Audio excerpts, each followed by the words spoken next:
Now the serpent was craftier than any other beast of the field that the Lord God had made. He said to the woman, "Did God actually say, 'You shall not eat of any tree in the garden'?" And the woman said to the serpent, "We may eat of the fruit of the trees in the garden. But God said, 'You shall not eat of the fruit of the tree that is in the midst of the garden, neither shall you touch it, lest you die.' But the serpent said to the woman, 'You will not surely die. For God knows that when you eat of it your eyes will be opened, and you will be like God, knowing good and evil.'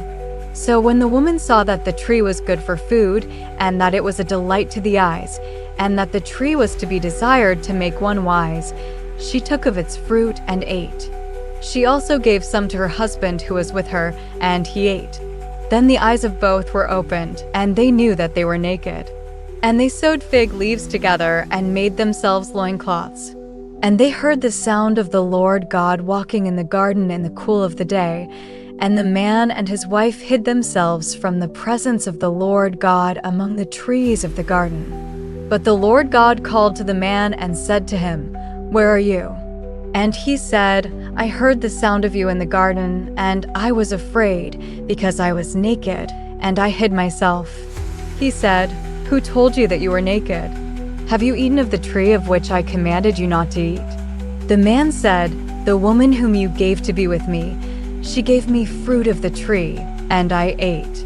Then the Lord God said to the woman, "What is this that you have done?" The woman said, "The serpent deceived me, and I ate." The Lord God said to the serpent, "Because you have done this, cursed are you above all livestock and above all beasts of the field. On your belly you shall go, and dust you shall eat all the days of your life. I will put enmity between you and the woman, and between your offspring and her offspring. He shall bruise your head, and you shall bruise his heel." To the woman he said, "I will surely multiply your pain in childbearing. In pain you shall bring forth children. Your desire shall be contrary to your husband, but he shall rule over you."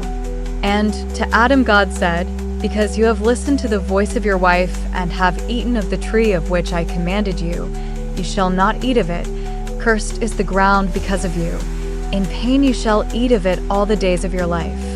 Thorns and thistles it shall bring forth for you, and you shall eat the plants of the field. By the sweat of your face you shall eat bread, till you return to the ground, for out of it you were taken. For you are dust, and to dust you shall return."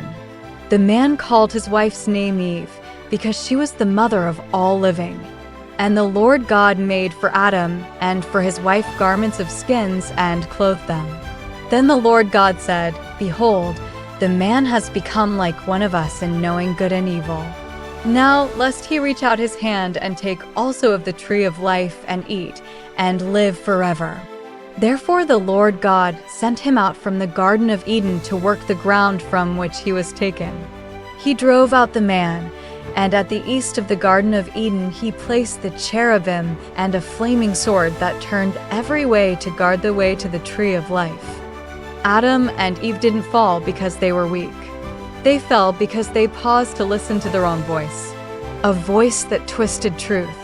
A voice that fed doubt. A voice that made rebellion feel like revelation. We still hear that voice today.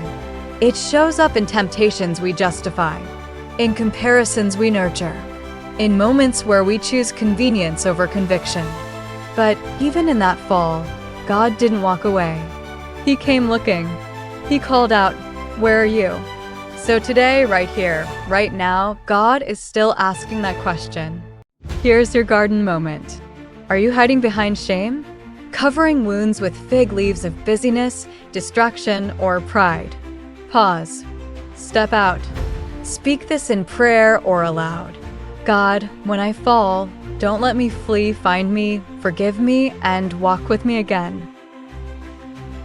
If this story spoke to your heart, drop a comment. Here I am. Like, share, and tag someone who needs to know you are not too far gone. And if you're ready to walk with God through grace, through truth, through healing, follow Faith in Word for daily reflections that meet you in the garden. We fall, but we are not forgotten. Let's journey together.